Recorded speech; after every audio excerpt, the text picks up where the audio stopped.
நடிகர் ரவி மோகன் கடந்த சில நாட்களாவே தமிழ் சினிமாவுடைய தலைப்பு செய்தியா மாறியிருக்காரு. ஆர்த்திய பிரிவுதா அறிவித்த அவரு தனக்கும் கெனிஷாவுக்கும் எந்த உறவும் இல்லைன்னு தெரிவிச்சிருந்தாரு.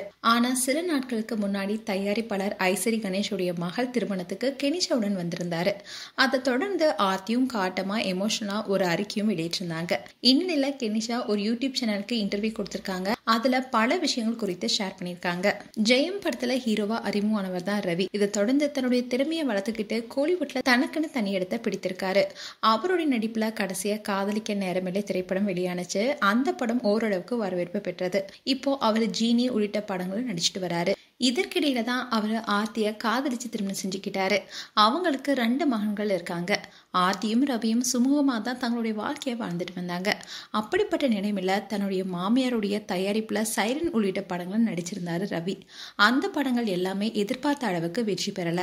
மேலும் கொஞ்சம் நஷ்டத்தை தந்ததாகவும் கூறப்பட்டுச்சு. நிலைமை இப்படி இருக்க சூழல தான் ஆர்த்திய பிரிவுதா கடந்த வருஷமே அறிவிச்சாரு ரவி. ஆர்த்தியும் ரவியும் பிரிந்ததுக்கு பல காரணங்கள் சொல்லப்பட்டுச்சு.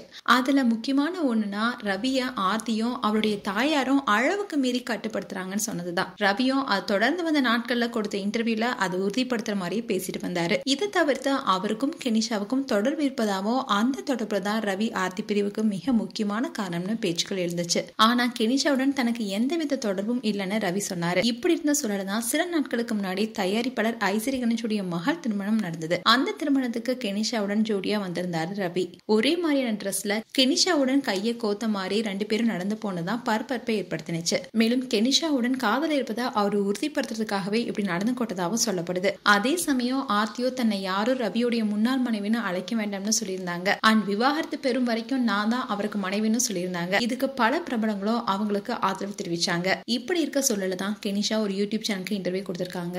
அந்த இன்டர்வியூல அவங்க என்ன பேசியிருந்தாங்கன்னா, நான் என்னுடைய சோல்மேட்டை கண்டுபிடிச்சிட்டேன். எனக்கு மொத்தம் 2 சோல்மேட் இருக்காங்க. அதுல ஒருத்தவங்க பெண். எங்க 2 பேருக்கும் அவ்வளவு புரிதல் இருக்கு. அவங்க என்ன செஞ்சாலும் நான் என்ன செஞ்சாலும் அவங்களும் பொறுத்துக்குவாங்க. இன்னொரு சோல்மேட் என்னுடைய கண்களை திறந்திருக்காரு. பாதுகாப்பு அக்கறைன்னு அத்தனையுமே இருக்கு.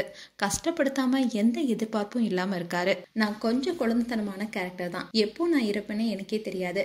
அதனால இருக்கிற வரைக்கும் நான் என்ஜாய் செய்ய நினைக்கிறேன். நான் யாருக்கும் கெடுதல் செய்ய மாட்டேன். என்னை பத்தி நிறைய நெகட்டிவ் கமெண்ட்ஸ் வருது. எனக்கு அதுல ஒரு பிரச்சனையுமே இல்ல. உங்க வாழ்க்கையில நீங்க சந்தோஷமா இல்ல, அதனாலதான் அதை என் மேல போடுறீங்க. நம்முடைய மென்டல் ஹெல்த்தை நாம தான் பாத்துக்கணும். அடுத்தவங்க கிட்ட கொடுத்தா அது நாஸ்தி ஆயிடும். நான் அதை வேற யார்கிட்டயும் கொடுக்க மாட்டேன்னு கெனிஷா பேசியிருந்தாங்க. இந்த இன்டர்வியூ இப்ப சோசியல் மீடியால வைரல் ஆயிட்டு வருது. மேலும் அவங்க 2வது சோல்மேட்னு சொன்னது ஜெயம் ரவி தான் பலருமே சொல்லிட்டு வராங்க. அண்ட் கூடிய விரைவில் ஆர்த்திக்கும் ரவிக்கும் விவாகரத்து பெற்ற பின்னாடி இவங்க 2 பேருமே திருமணம் செய்வாங்கன்னு சொல்லப்படுது. மேலும் ரவி அண்ட் கெனிஷா குறித்து உங்களுடைய கருத்துக்களை கமெண்ட் செக்ஷன்ல சொல்லுங்க. இது போன்ற வீடியோஸை பார்க்க நியூஸ் தமிழ் கிட்ஸ் சேனலை சப்ஸ்கிரைப் பண்ணுங்க. மறக்காம நோட்டிபிகேஷன் பட்டனை கிளிக் பண்ணுங்க.